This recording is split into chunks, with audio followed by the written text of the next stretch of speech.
So hello guys, I actually wanted to talk about these guys that laundered 250 million worth of Bitcoin and then decided to live like musicians. It's quite funny, right? So let us dive right in without wasting much of our time. No way. Oh my No God! $242 million. You know how much money that is. Like it's game time. Like Can you imagine? They were actually recording themselves while all this were happening. And it was like, can you imagine? Do you know how much that was? That's $250 million. There. 30 rather. Let's go. yeah, when it's game time.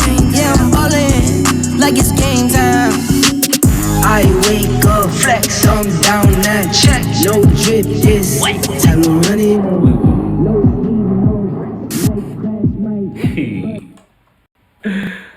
Why would I have that kind of money and then decide to squander it in the club? Why? I think this Gen Z generation are actually doing a lot of stuff. They need a lot of mentoring. Trust me. Let's go. It's the 19th of August, 2024, the day a group of young adults carried out one of the largest crypto heists ever recorded. 20-year-old Malone Lam, 18-year-old Veer Chetal, 21-year-old Jeandiel Serrano.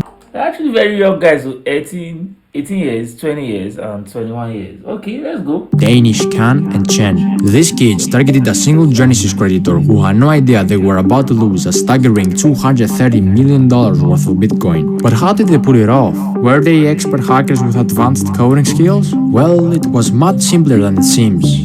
These scammers did something very clever. They hacked into basic human nature. But wait. Let's just think about it.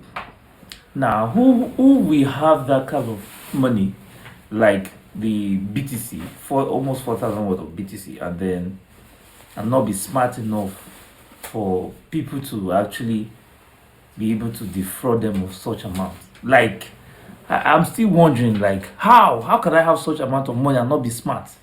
It's just not funny right now. Oh, so they actually use the type of how should I call it? It's actually a social attack, a cyber attack. Yes, sorry, it's a cyber attack called social engineering. That's what a lot of these people use, social engineering. So let's go. It all began with a phone call, a seemingly harmless contact from Google support, but this call wasn't from Google at all. Using a spoof number, Veer Chetal, also known as Wiz, convinced the victim that their personal accounts had been compromised. With Wow.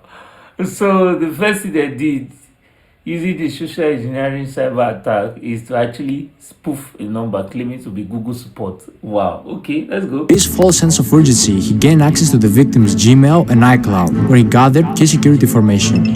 Another call followed, this time from Jeandiel Serrano, aka Box, claiming to be a representative from Well, these guys are quite smart in a way, but then, has Google support ever called anybody? It hasn't happened before. These are some of the things you just have to be aware of. Google will never call you. The only instance where Google will call you is when perhaps you want to, how should I put it? You want to maybe get a verification code and then what is it called? Then they'll send you a code via call. I think that's the only thing. That's the only thing you ever see Google calling you. I'm sorry, my light has gone off.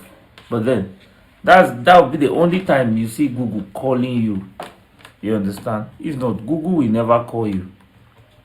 Google will never call you. Okay, so let's see. So the next thing they did is to call with the victim's crypto exchange that is actually working with. So yeah, my light is back. Sorry for the mishap. Thank you. So the next thing they did is also call with Gemini, which is the crypto exchange with the victim. Gemini, the crypto exchange the victim used. The victim was tricked into believing their account was under attack. Under pressure and convinced they needed to act fast, the victim reset their two-factor authentication settings, giving the thieves the access they needed to take control of the Gemini account, quickly sending funds to a compromised wallet. The situation was spiraling, but the victim had no idea. When he was asked to use AnyDesk, a remote access software, it seemed like another step in securing their assets, but in reality, it was the final blow. As the victim unknown These guys are smart.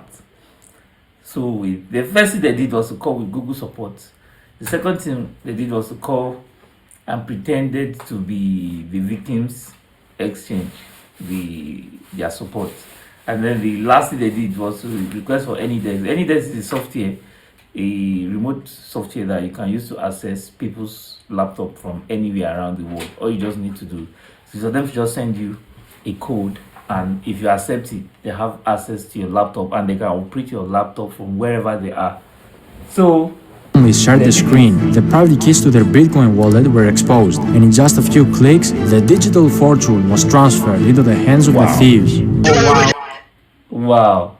So with the help of the AnyDesk, they were able to get the private key of the digital wallet. That's the wallet which the victim had is 4,064 Bitcoin. What? Oh my God. And at the time it was worth 238,709,068 dollars. God, that's 238,700. What? No way.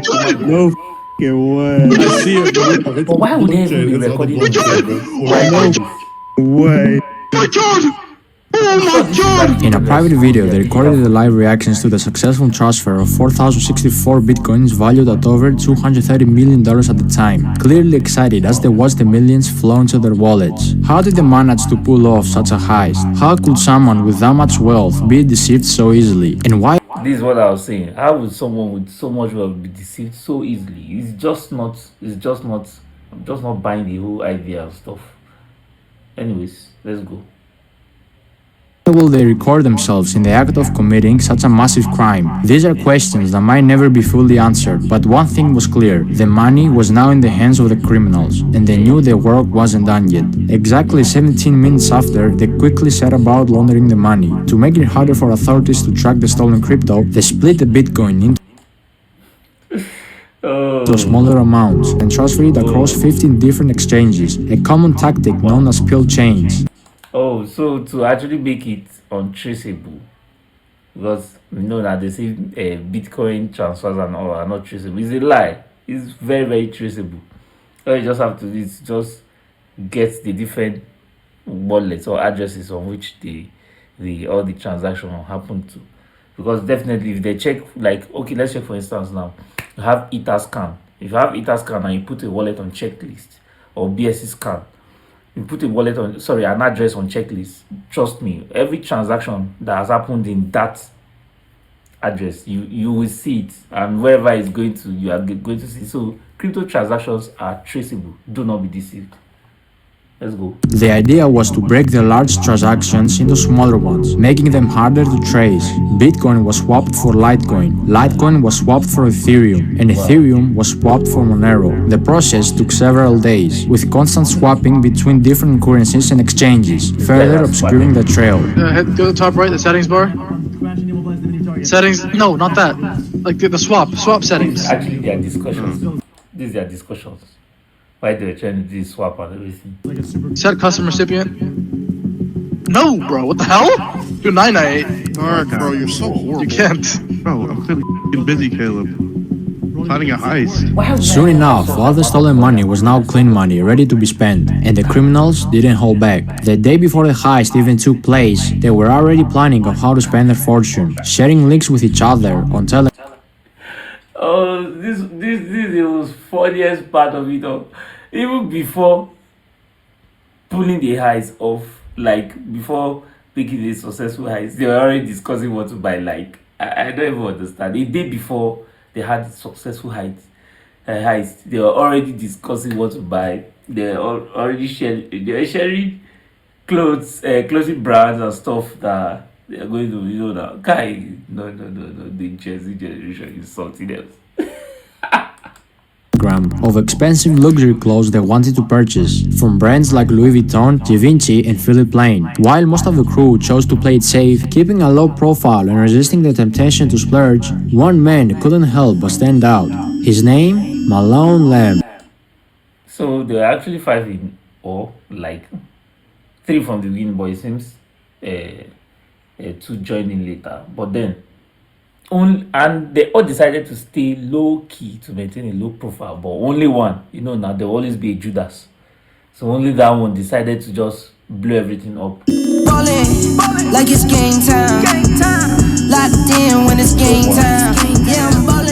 Malone was based in LA, and the moment he got his hands on the money, he wasted no time diving headfirst into a luxurious lifestyle. Everything he had once watched wealthy people enjoy was now within his reach, ready to become his new reality. Nightclubs became his second home. Almost every night, he hit the clubs. And I think Malone is the youngest. I think he's the 18 years old. So everything others are is within his reach now. So the first thing he did was to live the club life. Spending ridiculous amounts of money on VIP sections and bottle services. His bar tabs were unbelievable, some nights costing $265,000. Are you kidding me? 265,000. Where is nothing to him when you have like 230 million. Damn. 265K. That's a lot of money. $100,000 and even more than $500,000 in a single night. If you were in one of those clubs, you couldn't miss him. Hey, yo, Malone, they going real crazy. Like, the money you are spending is not legit in the first place. So why are you trying to, and you are living in a well-advanced state in terms of technology. So do you think you are just going to do all of that and you think you are not going to bring the eyes of federal agencies to yourself? Definitely, they are going to come for you. This guy is not smart at all. Like it's your birthday. His name will be flashing on signs, and DJs will shout his name, giving him all the attention.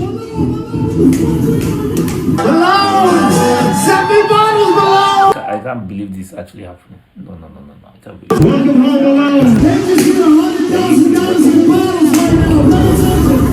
it. Can you see? 100K in bottles right now. For what? What are you trying to prove?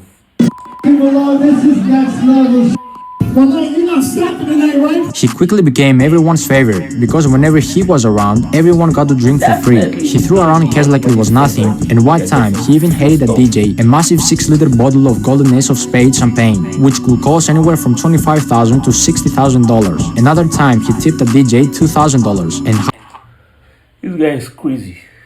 Let's be frank with ourselves. This guy is crazy.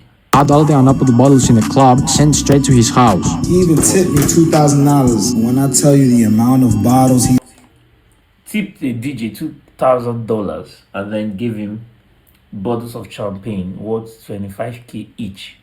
That's crazy. sent me that I took home brand new, everything But then, still. let me actually ask this: how about the parents? Are the parents not in LA? Are they not? Did they not just ask any questions? Where did my son get the money from? Where? How did it happen? I think they were supposed to be the first to actually raise an eye, ask questions, get to interrogate their sons, or probably invite a friend, a family friend that is actually a police or something to actually interrogate the son, because your son can't just wake up a day and next thing he's hitting the club spending like $100K, 250K. That's a lot of money. I think parents of nowadays, you have to do better. Brand new. But as fun as LA was, it still didn't feel like enough. He craved more attention, more luxury, more extravagance. So what did he do? He chartered a private jet. There's something they say, the karma is always right. You can't just put this off and you just think something will always just get back to you, because why would you be seeking a lot of attention with this? Why? To Miami. There, he took his spending to a whole new level. In Miami, Malone settled in a waterfront mansion. This place wasn't just any house. It was a $10.5 million estate with a $62,000 Can you just hear that? $10.5 million estate. Are you kidding me? A month rental price tag. This mansion was massive, covering over 8,500 square feet with 25 feet ceilings, 10 bedrooms. I think over 63K dollars per month.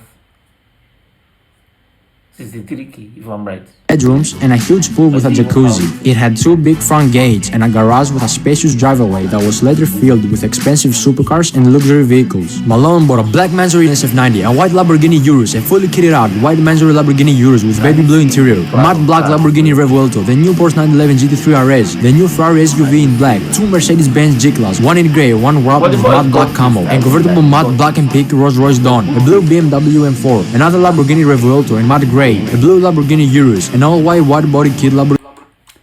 Oh god, the guy has got good taste, like everything I've dreamt about. And I'm just looking at his class of cars. He's going for Lamborghini, like, oh my god, BMW and the likes. The guy's got class. He's got class. Even the GT911, the new one. Aventador SVJ with Malone's name written on the bottom of the door. A matte black Ferrari 812 Superfast. Another Lamborghini Aventador SVJ in blue. A pink Urus. He even got a Lamborghini Veto and Aventador. Let's go. Which Malone originally bought as a gift for his ex-girlfriend. Can you imagine? He even bought a gift for his ex-girlfriend. To try to get her back. But got rejected again. Are you serious? Kai. Children. Got a gift for the ex-girlfriend that he has arrived and wants to get her back, but guess what?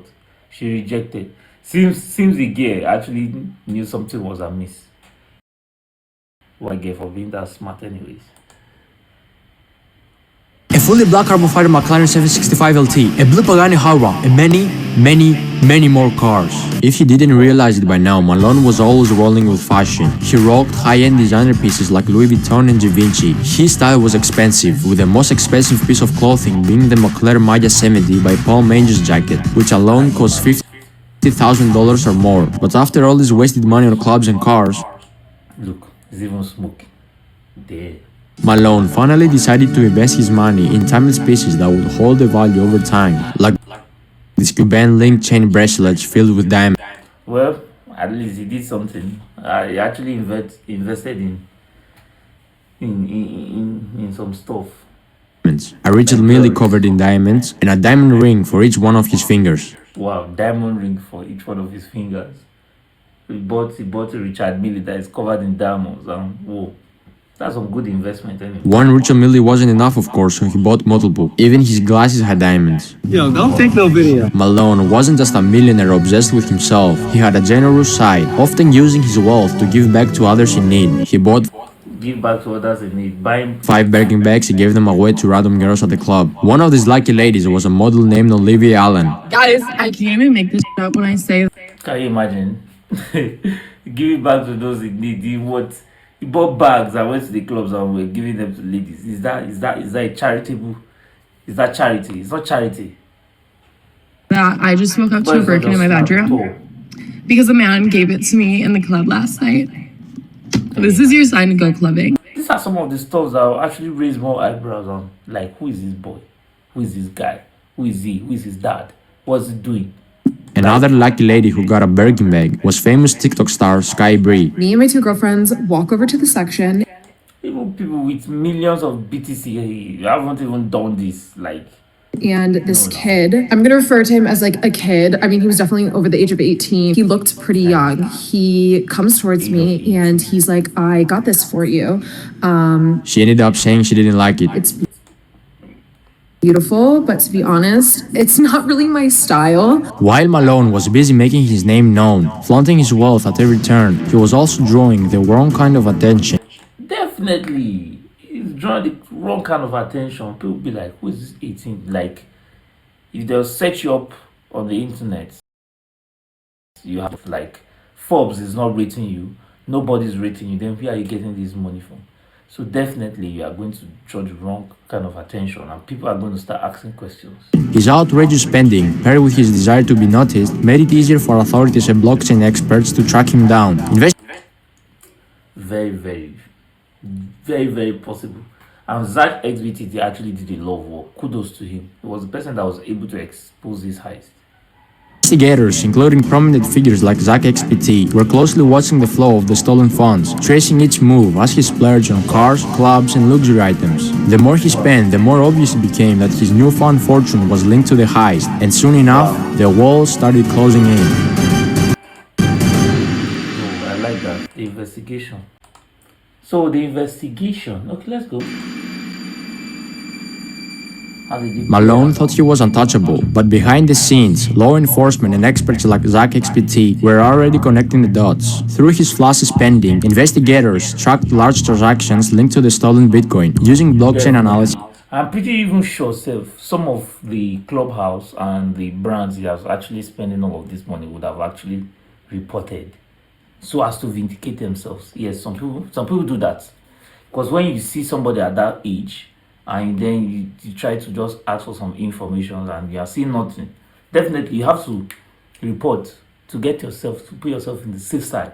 Yeah. So to map out the movement of funds. What's more, both Box and Wiz slipped up during the process of laundering the funds. On several occasions, they accidentally leaked the stolen funds with their personal assets. Wiz, for example, also leaked his full name during a screen recording, while Box reused deposit addresses, making it easier to trace the funds back to them. I said it. I think I said it from the beginning that recording this recording the heist was actually a bad move, a bad idea. Like, why would you be doing such and you're recording it? Like, who do you want to show the proof for? It means you're setting yourself up to be apprehended, because definitely they're going to leave digital footprints. Trust me, all these social media accounts, they are still under the control of the United States. Cybersecurity law, I think, is.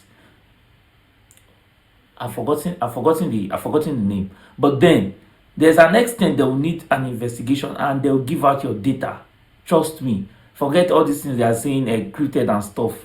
If they want to do a deep investigations, they'll give out your chat. Whatever you said, it will be leaked. So don't think you're untouchable. No, mistakes combined with recorded conversations and digital footprints painted a clear picture of the criminals' activities. By mid-September 2024, the FBI and other authorities had gathered enough evidence to act. On the 19th of September, definitely everything, and then they also went to actually selling some of these stolen BTC. They're actually transferring directly to the account. Who does that? That's why I say you need to be smart. I'm not saying you should do that. That's not what I'm saying. But I'm just trying to analyze, because I've undertaken some cybersecurity courses. Yes, as well. So I know a lot of this stuff. So let's go. Federal agents raided Malone's Miami mansion, where he was arrested, surrounded by all the luxuries he had bought with a stolen fortune. Miami mansions, that's where he was actually arrested, in his Miami. The 10 point something million worth of. How should I put it? The mansion. That's where he was arrested. Yeah, boom. And, we thought that was shooting in the neighborhood. And we saw a lot of police. This was something that never happened in this neighborhood. Yes, nobody would have seen that in that neighborhood before. Most of the time was a lot of party. It was party because I can hear from my house the music. It was a stark. Wow. So, and then you are going to live in such luxurious estates in Miami. Definitely, there are other rich people there, or wealthy people. So you can't just come and just be disturbing everybody. Definitely, they'll have to put the authorities on you as well. So you just see. No, this boy never acted smart. Contrast, Malone, who had lived. And where were the other guys? Why were they not cautioning him? Why? Why was he always about him? Lived like a king for just a short while, was now being led away in handcuffs. Authorities were able to freeze over $9 million in stolen. Wow. They were able to freeze 9 million. Whoa. They were able to freeze 9 million, and 500k has already been returned back. Wow. To the funds, with $500,000 already returned to the victim. However, a significant portion of the stolen money remains in cryptocurrency wallets. Wow. At the time of making this video, $21 million linked to. Whoa, $21 million in ETH. So they actually swapped some of the Bitcoin to Ethereum. Also, like 21 million. Whoa, that's still far from 250, 230k. Very, very far. Is still sitting in one wallet, while Veer Chetal, also known as Wiz, has around 39 million Wow, another had 39 million. dollars tied up to his account. Additionally, $4 million of Malone's funds remain untouched in another wallet. But what happened to everything else he bought? The cars, the clubs, the private jets, and all the flashy stuff. See, when a criminal buys luxury items, like cars, with stolen money and later gets arrested, the government steps in and seizes those assets through a process called asset forfeiture. This Asset forfeiture, yes. So,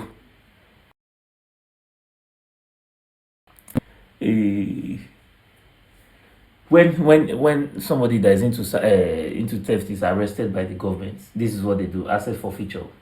They get to just sell some of the assets and then return some percentage to the victim, and then keep the other percentage for because of the investigations and stuff they did. Don't worry, let's dive right. It allows law enforcement to take control of anything purchased with illegally obtained funds, such as cars, houses, or expensive jewelry. Once these assets are seized, they are usually put up for auction. In many cases, dealerships or buyers, including the same dealer who originally sold the cars, can purchase them again, often At a lower price. at a lower price than they were initially sold. Yes. So imagine McLaren actually selling the car for, let me see, 100k, for instance, now 100k dollars, and then the vehicle was actually seized and then it's being put up for sale at auction. They can buy it for something like 50k and they can buy it back. So that's a good business for sold for. The money made from these auctions then is used in a couple of ways. A portion of it will go toward compensating the victims of the crime, helping to recover some of the stolen funds, while another portion could be used to cover the cost of the investigation and legal proceedings. If the victim is lucky, he can get 50 to 65% back after the So after all these assets have been seized and sold at auction, if the victim is lucky, he can get 50 to 65% back of what auction and administrative fees, the cut the investigators will get. However, in Malone's case, 3 of the cars he purchased, the Mandatory Lamborghini Urus, the Lamborghini Revuelto, and the Porsche 911 GT3 RS, were later transported to LA following his arrest. These cars were spotted by EFF Spot, a popular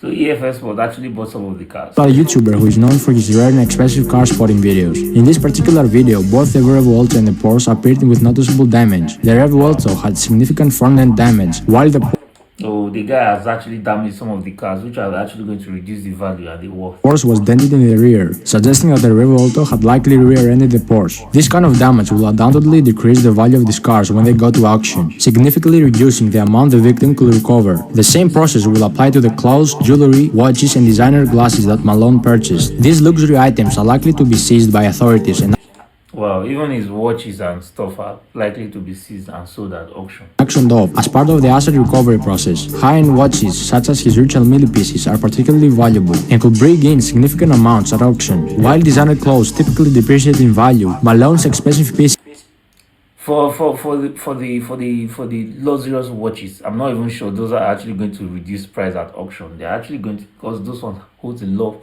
of value. Imagine having a Richard Mille customized that has diamonds all around it. Whoa, really worth a lot.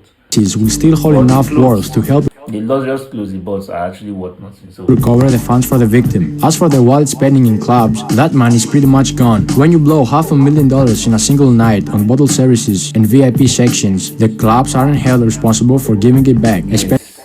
So the clubs are not held responsible in this regards. The money I spent in the club is unrecoverable. That one is gone. Is the club's Especially if they had no they didn't force him to actually, no, it was something he decided to do willingly and to show his foolishness, as the case may be.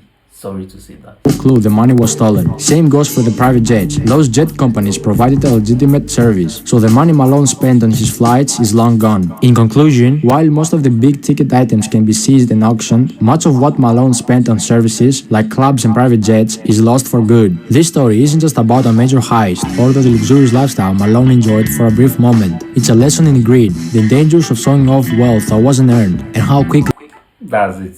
This is, at the end of the day, these are dangers of showing off wealth. that you didn't earn. You can't earn money illegitimately and expect to live legitimately. It's not done anywhere.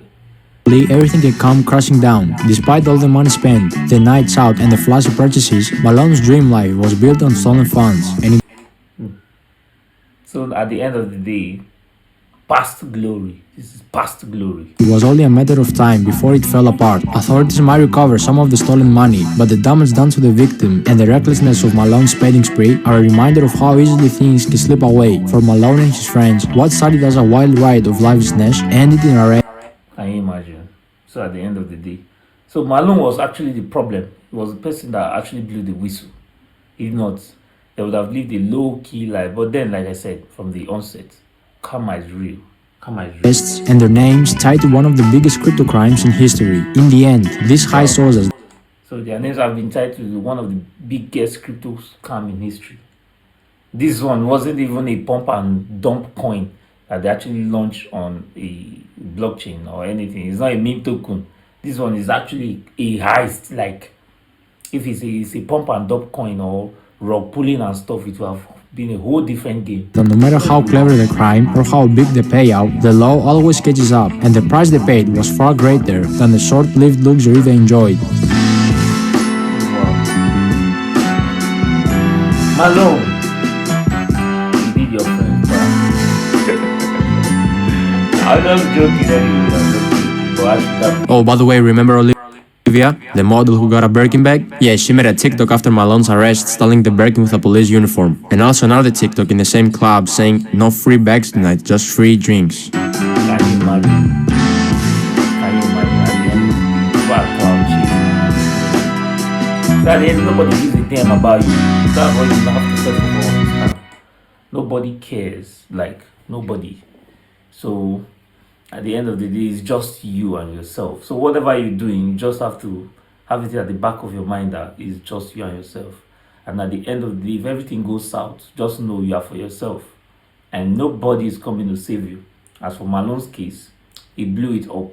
He actually went the extreme, which was very, very wrong. So what am I saying? At the end of the day, you just have to be smart. Not okay. Let me talk from the perspective of the victim now. You just have to be smart. We are in the digital world right now, where everything is actually achievable. But you just have to be smart. Like I said earlier, Google support will never call you.